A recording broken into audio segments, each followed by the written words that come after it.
This is Transistor.fm. Hey, do you want to know how to go from consulting to building products full time? Well, then I have a treat for you. Rob Walling is on the program today.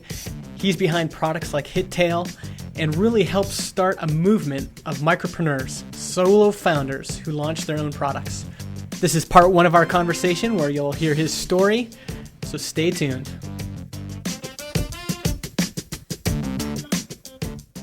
Hey, welcome to Product People, the podcast for people who build and sell their own products. My name is Justin Jackson. That's at MIJustin on Twitter. And I've got to tell you, I'm a big fan of our guest today. It's always fun when you can have a guest on the show for whom you're a fan. Rob Walling is here to talk about launching a product. Rob is a big advocate of the solo founder philosophy and has launched a number of products. His current product is HitTail at HitTail.com. And he's just recently announced a new product that he's preparing to launch called Drip. And you can see the landing page for that at getdrip.com.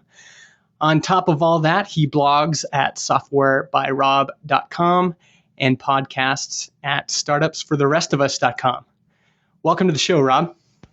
It's a pleasure to be on here. Thanks for having me, Justin. You're welcome.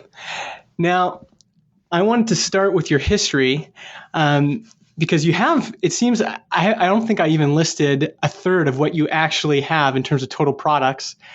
How did you get into building products in the first place? Well, getting into products came out of this desire to own something, to actually have equity in something beyond this consulting firm, which is worth, the price of the stamps that I had on my desk at the time. I mean, consulting, it doesn't scale. It has no real long-term value. And I looked down the line when I was about 29 or 30 and realized that I didn't want to be running that consulting hamster wheel when I was 50 or 55. It didn't appeal to me at all. And I realized that the only way to do that is to get some ownership in something. And so I had invested in real estate for a few years thinking that, that I could build up kind of a stream of income and equity in homes. And that actually worked out reasonably well, but it was very, very slow going. There's a lot of competition. And I didn't have a unique advantage, to kind of getting out ahead of people. I didn't have, a bucket of money or just any real advantage over others. And so I eventually realized that my skill was in software and startups. And so I really headed, once I had one success with that, showed me that I could, duplicate that success. And that was where the initial desire to get into products came from. And what was that first success that you had? The first success was a product called DotNetInvoice, and I still own that. And it's pretty simple. It's web-based invoicing software. It's written in .NET, Microsoft's programming stack. It's downloadable software. So it's like FreshBooks is software as a service, whereas DotNetInvoice is something that someone buys, downloads it, runs it on their own server. So the market was actually a decent market before FreshBooks came out. Since then, DotNetInvoice still sells to a small niche, but it's definitely not the product success that it once was. But it does sit there ticking in the background. It's one of I think I have about 10 products now that I sell. Oh my goodness. Okay, and so what was the genesis behind DotNetInvoice? How did you get that idea? DotNetInvoice was actually, I acquired it when it was in alpha. So there were these two developers who knew how to write code. And I had launched about 5 products over the past 5 or 6 years. This is from 2000-ish, about 99 until 2005. And I had launched like a social news site. I had just spent tons of time and a big chunk of money trying to find a niche, trying to find something that worked and a product that brought in some money, and nothing was working.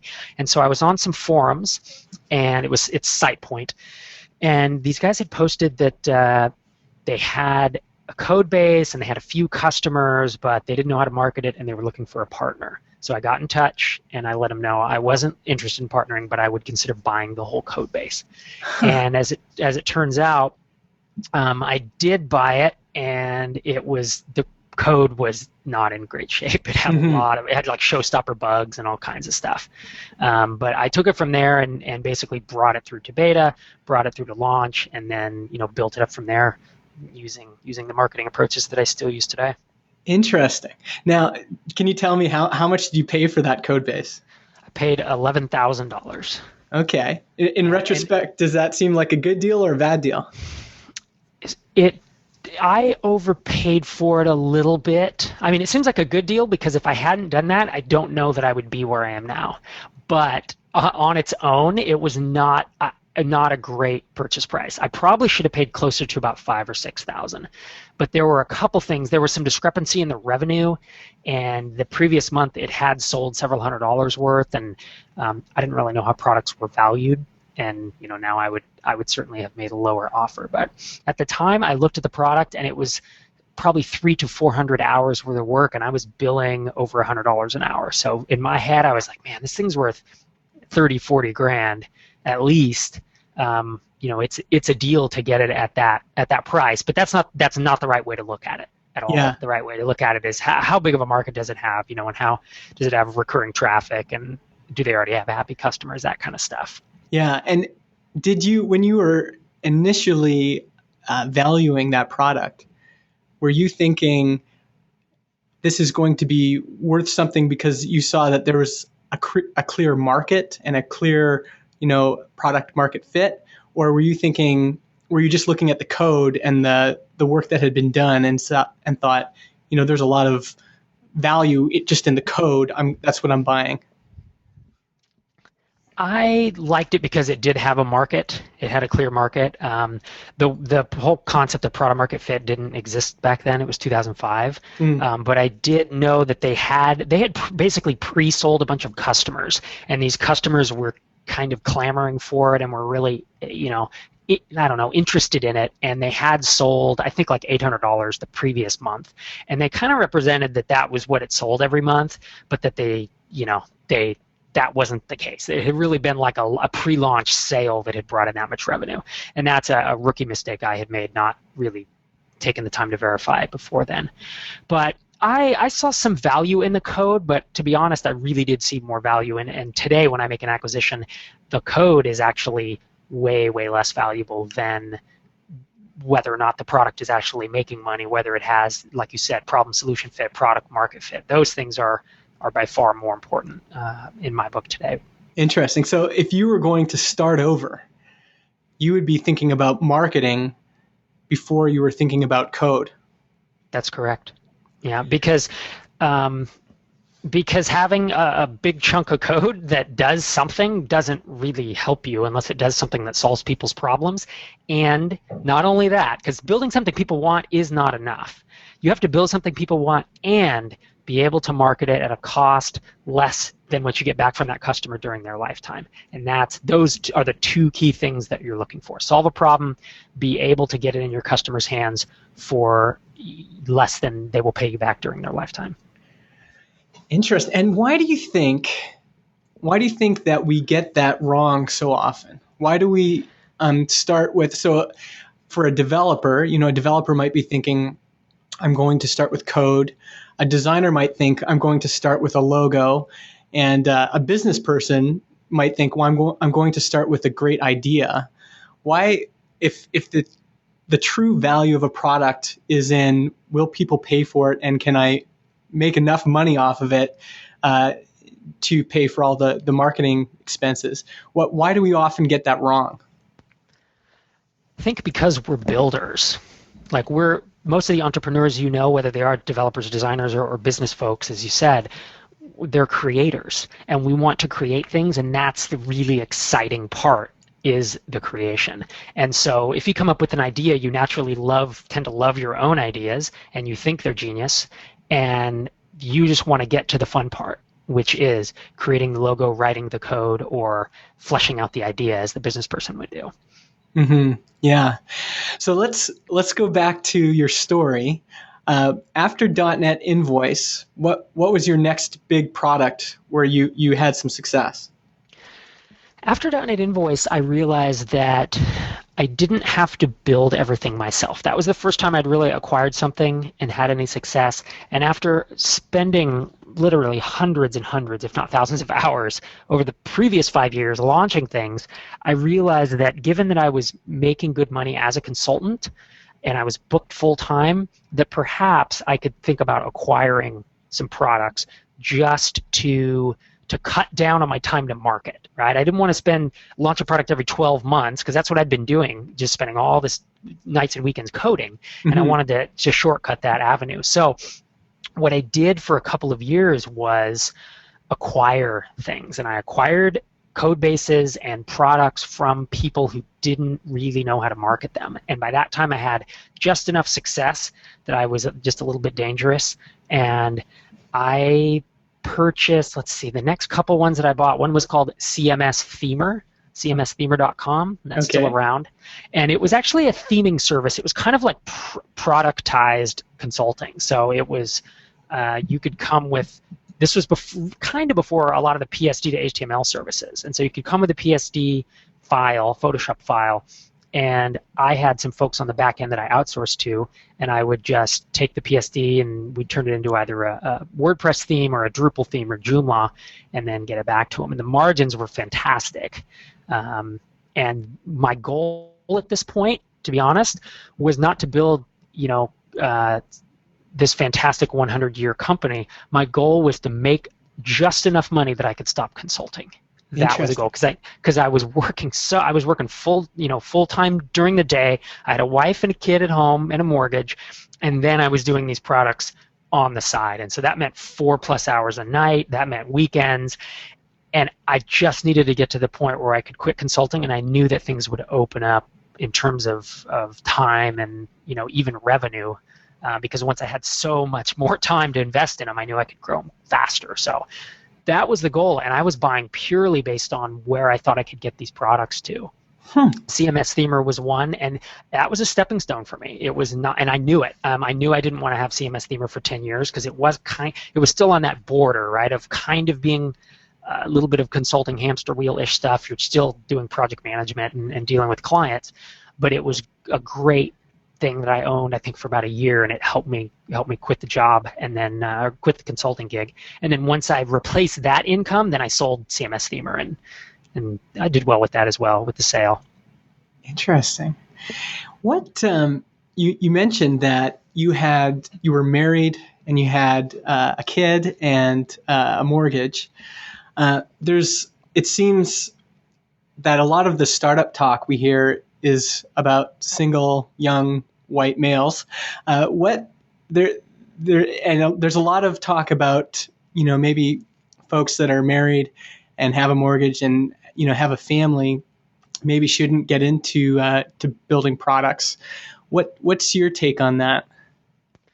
Well, you're right. There is the kind of the stereotypical kid that's just out of college, or maybe in college or in grad school, and has tons of time to invest into building these kind of shoot the moon product ideas. It's maybe the Y Combinator fallacy, I'll say.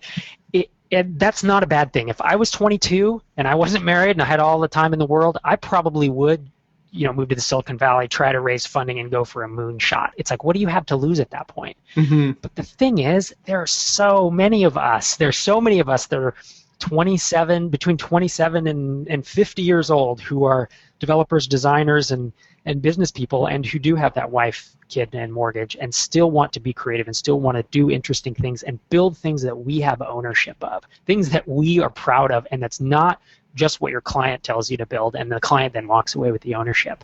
It's like building something that's going to last your lifetime, potentially outlast you.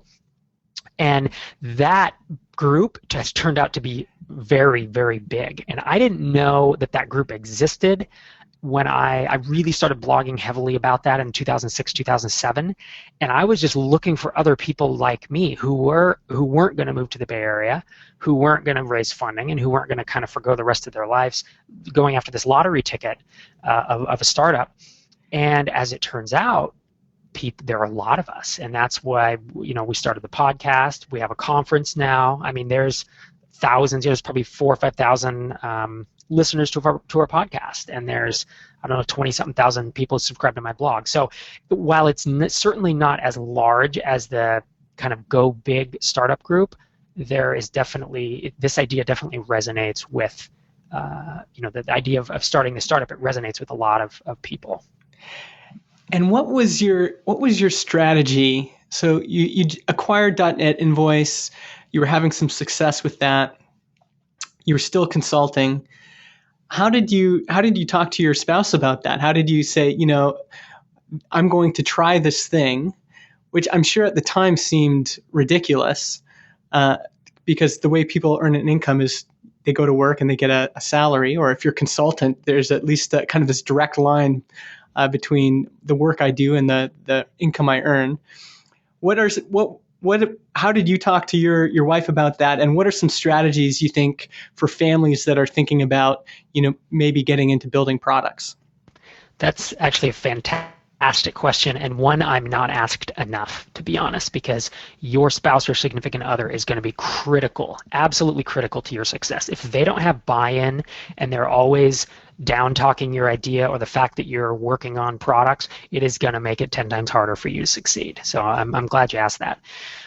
My wife and I had talked many times since '99 when I first said I'm going to build something on the side, and she had set up some pretty good boundaries. She said, as long as it doesn't have like a majorly impact our lives in terms of, you don't bet the farm on it, so we're going to go bankrupt or lose the house, as long as you're not working so much that we can't go out and have fun, and that you don't spend time with me. I mean, we kind of set up some boundaries that I stuck within, and she had seen the failures that I'd had, but she'd also seen that some of them succeeded enough that she knew I was making progress. So she was able to watch that journey, and in 2005, after 5-6 years of doing it, when she saw me have this first success, and DotNetInvoice back then, it started bringing in $1,000 a month, and then $2,000 a month, and then $3,000 a month, and this was in addition to consulting income that was already more than I needed to live on.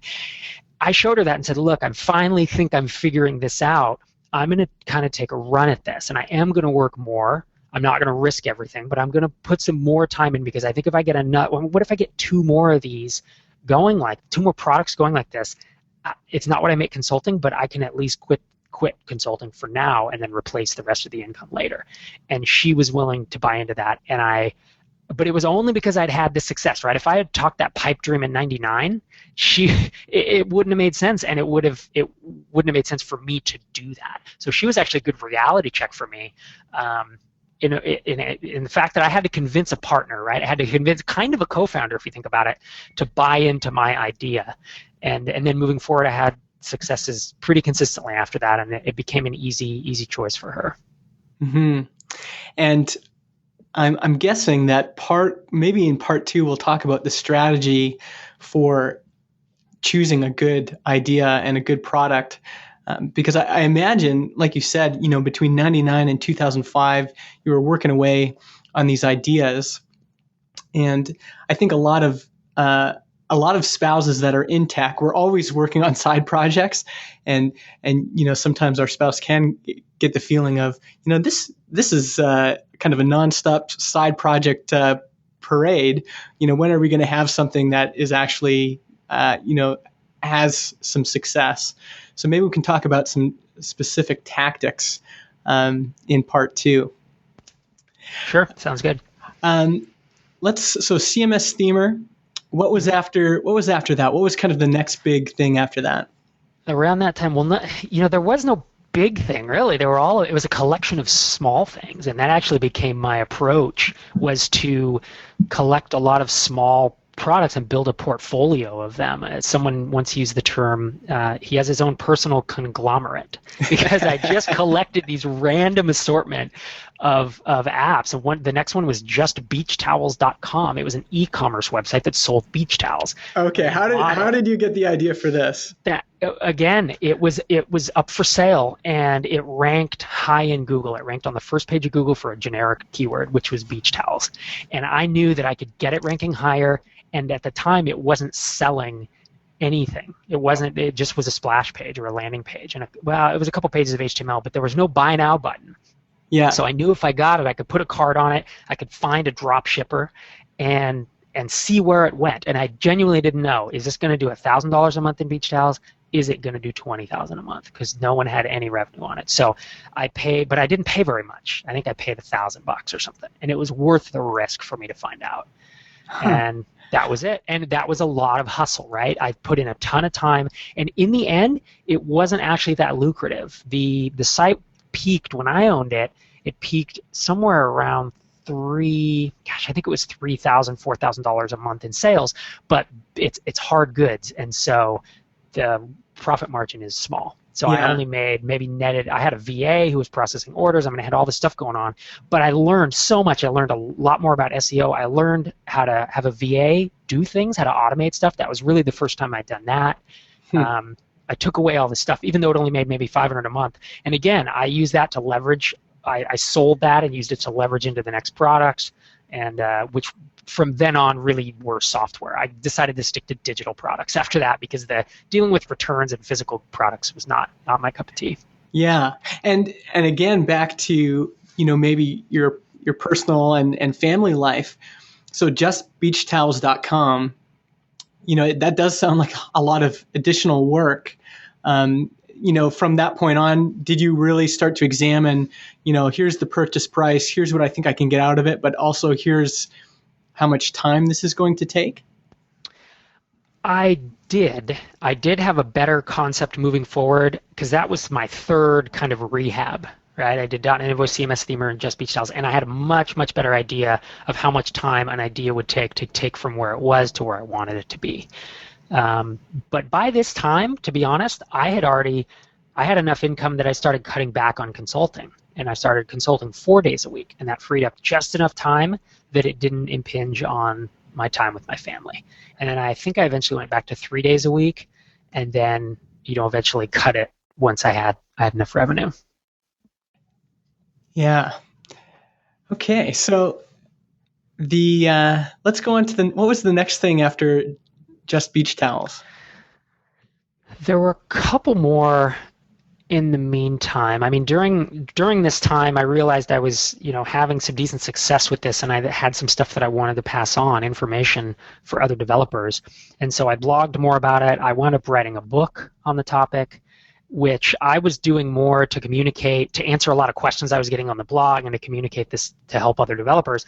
That actually turned into kind of an unanticipated income stream. The book, I talked to a couple publishers and decided I wanted more control they were willing to give, and I wound up self-publishing it. And it has sold 10,000 copies over the past 2.5 years, and so that was another, one of those, it was like, oh, the harder I work, the luckier I get, is the phrase I use. It was a bit of luck. It was unexpected, but I wrote a book too. I did spend the 3 months to do it. So that was kind of a nice add-on success to this. The next two software products were Wedding Toolbox, which I still own, and that helps engaged couples build wedding websites. It's just like Squarespace for wedding websites. And then Apprentice Lineman Jobs, which is a job board for power line electricians. And that I bought that one mostly based on existing traffic, and she didn't really know how to monetize it. So I was just improving the funnel on that. So you talked about launching this blog and then launching a book. And that's something that a lot of, product folks are trying to do right now is, okay, I'm going to start blogging more. I'm going to start an email list. I'm going to write a book. Can you talk about what kind of uptake did you have when you started blogging? So, when you started at 0 visitors, 0 views per month, and how quickly did those numbers grow? Not very quickly at all. It was absolutely painful. I started blogging in 2005, and there was no Facebook, no Twitter. There weren't social sharing sites at all. So I think Dig was just kind of becoming big. And after 6 months, I had 66 RSS subscribers. After 6 months of blogging, three days a week, and after a year, I had 250 RSS subscribers. So I measured everything by the number of subscribers, not by the number of page views, because I could get a big hit and go to the front page of Dig and get 40, 50,000 visits in a couple days, and that was exciting, but it didn't translate into any type of long-term readership. So after a year with 250, I was discouraged, but I knew that long-term, this is what I do. I do things and then I share them with people. I mean, that's just how I've always been. I enjoy helping others. I also enjoy kind of forwarding, pushing the conversation forward. And so as I discovered this thing of both acquiring products, which I'd never heard anyone talk about, acquiring smaller software products, and having a portfolio of products, and going from developer to basically entrepreneur/marketer, I realized I had three kind of unique viewpoints. And I think that's a critical piece. If you're thinking about starting a blog, writing a book, doing any of that, you do have to have something unique to say because everyone's doing it now, And so if you don't have something unique to say and you just want a blog, say, about starting your company, that's been done. That was really interesting in like 2004 when people blogged about starting their company because no one was doing it. But if you're just saying, oh, today I'm trying to get this company started, it's not interesting enough yet. You need a voice and you need a unique kind of a unique angle on it. So once you decided, I have these three unique perspectives and I'm going to share these perspectives, was it still kind of a steady climb in terms of building your own personal audience? Or did you see some spikes? Do you get to a tipping point?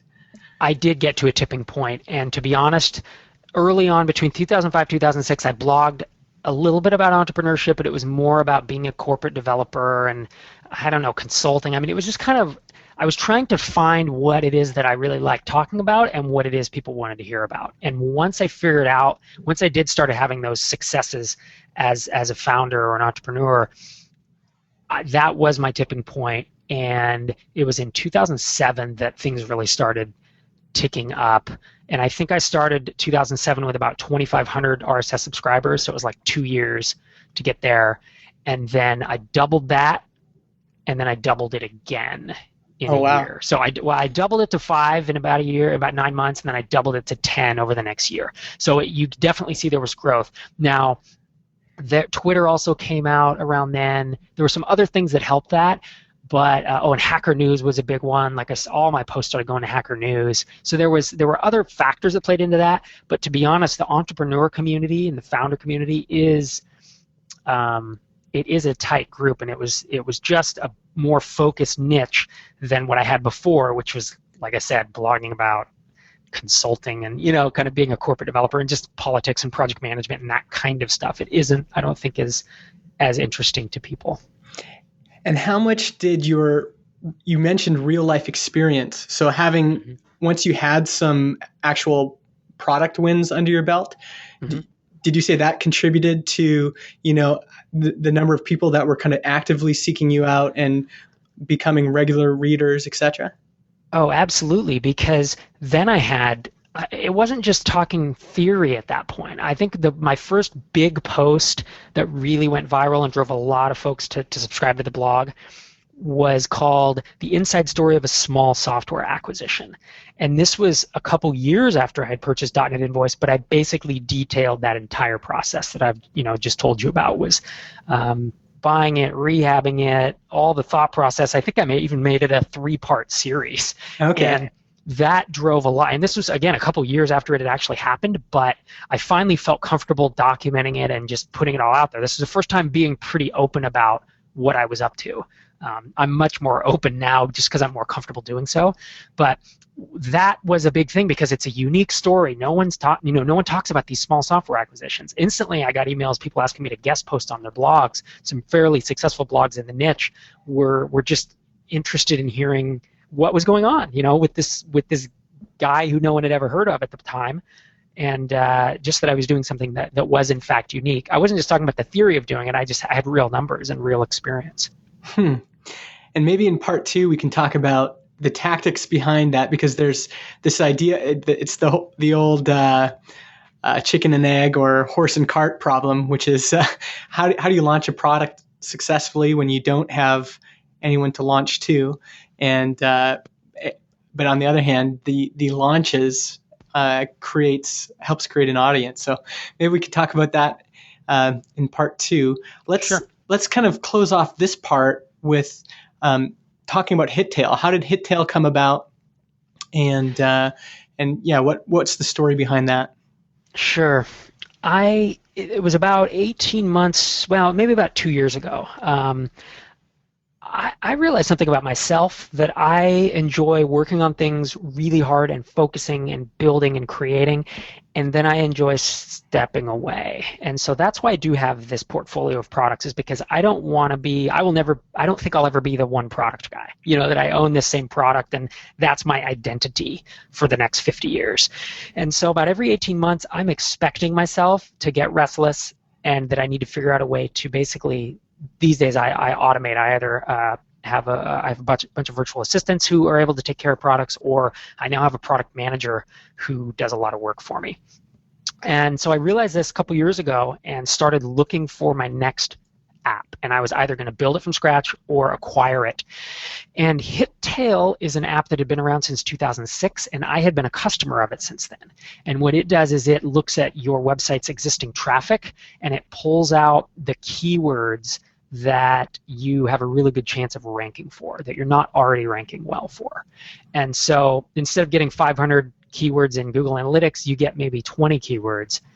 It'll give you that whole list of 500, but then it'll give you the 20, and it'll say, these are the suggested ones, the recommended ones. And so I had used that for blog post suggestions, for SEO content, for all kinds of ideas over the years, and the site was having issues. It hadn't been maintained very well, and it started having outages every other month or so. And it had a 4 or 5 day outage in it was about mid-2011. And I decided that I was going to email the owner. And I had cold emailed people in the past to acquire apps and typically never received a response. And sure enough, it was a sweet spot. And again, it was harder I work, the luckier I get. It was lucky that she was willing to sell it. It had just kind of grown long in the tooth. And so we negotiated for a couple months via email, and we decided it was a good move. And so I closed on that in September of 2011. Yeah, that's right, September 2011. And that was all that was all funded with, it wasn't a huge acquisition in terms of cost, and it was all funded from my other apps. So it's not like, it's come from some trust fund. It was building up over time and having these apps generate enough revenue to then acquire the next thing and go a little bigger. And can you give us a picture of, in terms of revenue, what do each of these products kind of provide to the overall pie? It's a very wide range. Some of them, these days I don't bother. Well, some of them are as small as, 1,000 a month, and some are as high as in the 15 to 20,000 range. Okay. And that's that's as wide as it swings, and it honestly depends on the month too. Some apps do have huge months during Christmas time. Some have huge months during tax time, based on which app it is. But that's the idea. And how do you organize all of this? How do you manage all of these different products? It sounds overwhelming, but if you think about that, I built this over the course of 7 years. It has been a very slow and deliberate move, and I've essentially brought on help. I don't have employees, but I have, in any given month, I have between 6 and 8 contractors who work for me. Some of them have worked for me for 5 or 6 years. Some of them work full-time, 40 hours a week. Others work maybe 5 hours a month on an as-needed basis. But they range from, I have 3 virtual assistants. I have a product manager who is a jack of all trades, designer, developer, DBA, does everything. I have a DBA, I have a designer, I have a CSS slicer. These are all people that are I just have relationships with. And I can email and say, hey, need something really quick by tomorrow, this 30-minute project, and they'll get it out for me. And then others are doing recurring tasks. A lot of the VAs handle my tier 1 email support, handle all the things that you'd imagine would take a lot of your time. I have put those into processes and essentially outsource them. I'm not a big like, hey, I outsource my life, on that bandwagon, but I genuinely have a suite of people who, work 300 to 400 hours a month total, that allows me to do this, because I couldn't, I don't even work half that. I don't even work half of 300 in a month. Wowzer. That wraps up part 1 of my interview with Rob Walling. We've got so much coming up in part 2 that you're going to want to tune in for next week, including how to hire a VA, how to do marketing, and how to build your personal brand. Tune in next week. In the meantime, check out productpeople.tv and also check us out on iTunes. Please leave a review because it helps our show get noticed. Talk to you later.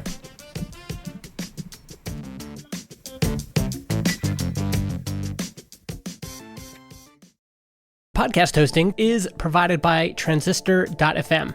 They host our MP3 files, generate our RSS feed, provide us with analytics, and help us distribute the show to Spotify, Apple Podcasts, and more. If you want to start your own podcast or you want to switch to Transistor, go to transistor.fm/Justin and get 15% off your first year.